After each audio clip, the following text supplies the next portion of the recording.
ప్రపంచమంతా కూడా వివిధ రకాలైనటువంటి రూపాలలో తయారు చేసే విగ్రహాల దగ్గర చక్కగా నాట్యం చేస్తూ భజనలు చేస్తూ కీర్తనలు చేస్తూ చక్కగా విగ్రహాలు తీసుకొని వస్తున్నారు. వాళ్ళందరికీ మరొక్కసారి స్వాగతం తెలియజేస్తూ త్వరగా విగ్రహాలు నిమజ్జనానికి నడిపే విధంగా రావాల్సిందిగా విజ్ఞప్తి చేస్తున్నారు. మా సార్ చెప్పారు, మాతృ దేవో భవ, పితృదేవో భవ, ఆచార్య దేవో భవ, అతిథి దేవో భవ అని. కాబట్టి తల్లికి మించిన దైవం లేదన్న ఉద్దేశంతో మన వినాయకుడు చక్కని గుణపాఠాన్ని చెప్పినాడు. తల్లిదండ్రులే మనకు ముఖ్యం.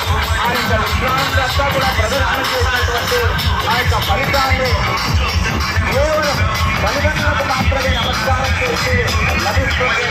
దాని గురించి చిన్న శ్లోకం దాన్ని తెలుసుకోవడానికి ప్రయత్నం చేస్తాం.